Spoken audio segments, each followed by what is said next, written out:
we want to talk with a veteran of the United States Army, former helicopter pilot Amber Barno. Amber, we thank you for returning here to America's Forum to talk about what is transpiring with the nation's veterans and this continuing VA healthcare scandal. Absolutely. It's great to be back. And we thank you for Skyping in, Amber. And of course, Speaker Boehner announced that the House bill that was introduced by Jeff Miller, allowing any veteran forced to wait more than 30 days for an appointment, will have the option to receive private care. Amber, in your opinion, is this the step that needs to be taken? Well, I think in terms of allowing choice with Freedom's Healthcare is a step in the right direction. But I think the way some of the bill is worded, it really leaves so much of that up to the VA. And why should we be trusting an administration or a department where we've seen so much deceit and manipulation? So they basically, once again, are going to be in charge of those wait times and how long, basically putting the information in the system. And so I think it's great that 30 days, that's the same as the military. You get to go off base if they can't get you in to see a doctor within that 30 days. That I agree with. What I don't like is the oversight issue. I don't think we've gotten to the bottom of that at all. Well, Amber, yesterday in the Senate, this was came up for discussion. They voted on it. They passed it, of course. But we heard Socialist Independent Senator Bernie Sanders, who caucuses with the Democrats, saying that this can't wait any longer. This, of course, after he delayed the initial vote. Was that somewhat frustrating to hear Bernie Sanders say that this can't wait any longer after putting the vote off on this bill a week or so? It is. It's as long as it's on his terms, he wants to rush it through. And I think that the foundations of this piece of legislation are correct and it's there, but I think there's still a lot of work to be done. And unfortunately, I think that they are pushing some funding through with this bill as well, which we all know you can't throw money at a problem and expect it to be fixed. This is an accountability and a management issue. And until we get to the bottom of the issues with that, throwing money, creating new facilities, which who knows how long that's going to take before they're up and operational, it's not going to be fixed. Amber Barno, you mentioned the frustration. Some of your fellow veterans sat down with the Washington Post to weigh in on the proceedings in Washington. Let's take a listen to what those other veterans had to say, and then we'll bring you back for a reaction. Take a listen here. I think it's outrageous. People need help. They serve their country. They come in looking for assistance because someone has said there's something wrong with you, and these people are supposed to be there to help them. Waiting 3 months for a psychological appointment with a psychologist or 6 months for a psychiatrist is obscene. Who hatched this fiasco? I mean, as much as the VA costs taxpayers, we should be getting better care. Well, that frustration, Amber, you heard from those Vietnam-era vets. I would imagine that those of you who have borne the most recent brunt of activity both in Iraq and Afghanistan share those frustrations. What is the most grating, frustrating thing for you as a veteran?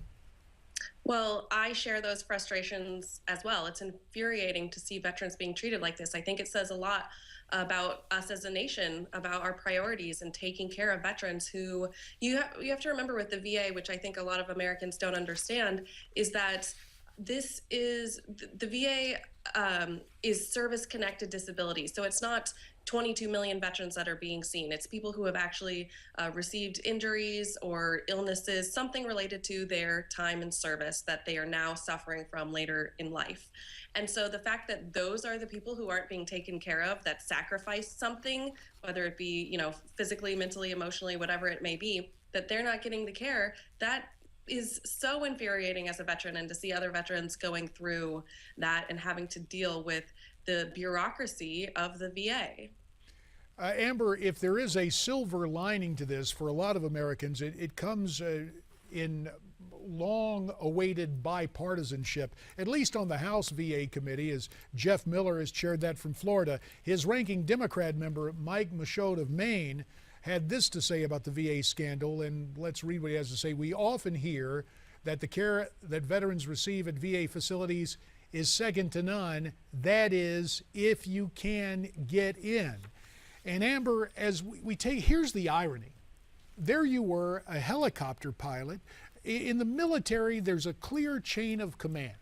And when you're in a combat theater, delays can be life or death. Now, at home, it may be less apparent, but through bureaucratic wrangling and seeking of bonuses, we've had, I almost hate to use the term game playing, but we have had gaming the system, resulting in bonuses for bureaucrats and death for veterans who have been waitlisted trying to get medical care. Why is there such a disconnect between the military in the field and then those returning home who have been involved in battle, with the stakes being life and death, being shunted away in this manner by a huge bureaucracy?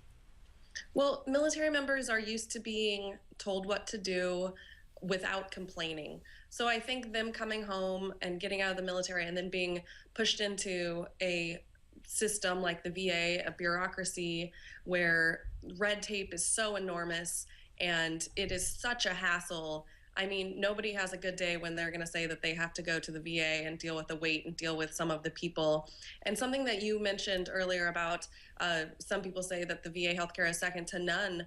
I've said it before and I've said it again. It is inconsistent. My experience was the exact opposite. I did not see a good doctor. I mean, I'm, you know, that's not accurate, but some people I've talked to have received great care and love their VA doctor when they actually get in to see them. But I want to make sure that there's also instances where people do not receive great care. So it's really inconsistent. And unfortunately, veterans have no control over if they get to see the good doctor that actually is helping them and customer service oriented, or they're seeing, you know, the terrible doctor that puts up the red tape and deals with the bureaucracy and doesn't help them. Yeah, I mean, you know, it's sometimes just as bad when they can't get an appointment. I was talking to a Marine, a veteran of Iraq and Afghanistan just last week. He was trying to get new eyeglasses, and he had to go through this whole rigmarole just to get his combat benefits for the extra money to save, because the VA center nearby his house was telling him that he was not a combat veteran, even though he had pictures and all the proper documentation to prove that. They just wouldn't accept that. So that's kind of an anecdotal story on some of the problems that vets are running into. Something simple as eyeglasses still causing problems. But I wanted to ask you, Amber, as a veteran, you know, there's been a lot of talk about who would replace Eric Shinseki, you know, maybe being a symbolic gesture. There needs to be somebody there who can really send a message to our veterans. Is there a favorite among the vets you've talked to succeed Eric Shinseki? No, there's not, but there's a type of person that we would like to see, someone with some healthcare experience, and also, this is going to sound odd, but someone who has some experience with working with a bureaucracy. It's an animal of its own, and it's different than the military. And we need a leader who understands how to make like leadership and management work within this massive bureaucracy. And that's going to be no easy task, but we need sort of like a hybrid businessman bureaucrat who has some experience and is actually willing to get their hands dirty and work hard, instead of just being a cabinet level appointee that sits there and is going to ride out the rest of their career without changing anything. That's what needs to change. Amber, it's interesting you mentioned that, because a couple of names were mentioned. General Stanley McChrystal, who had an interesting past with this administration, and in terms of medical care, the head of the Cleveland Clinic, who very publicly withdrew his name from consideration. Now, you made the point that battling the bureaucracy is different than dealing with the military chain of command. But is there anyone who comes to mind, Amber Barno, who fills the bill, who could step into this situation and have the dramatic impact that's needed? Well, I'm not putting out a name there right now, but I don't know if someone like Stanley McChrystal will even be interested. He sort of did his service to the nation and has sort of stepped out of the government side of things right now. So I don't foresee him accepting something in the future, but you never know. Well, we do know this, Amber Barno, based on your past experience and your continued scrutiny of what's going on, we will be calling on you again to update us on this situation. As it stands now, thanks for Skyping in and offering your thoughts to us today. Thanks for having me. Amber, a helicopter pilot reminds me when I was having the service academy days, the high school kids come in. A young lady from the White Mountain Apache Reservation came down. She said, Congressman, it's my goal to be an Apache actually piloting an Apache helicopter. And it's good to have young people, despite the problems, wanting to step in and join our military. The problems for our veterans, your chance to weigh in on them. Why don't you tweet us your comments at Newsmax TV, hashtag America's Forum. There's also email and Facebook. And coming up next, the continued illegal dumping. There's been a problem with the Veterans Affairs in Phoenix, and in Arizona, problems continue. That state attorney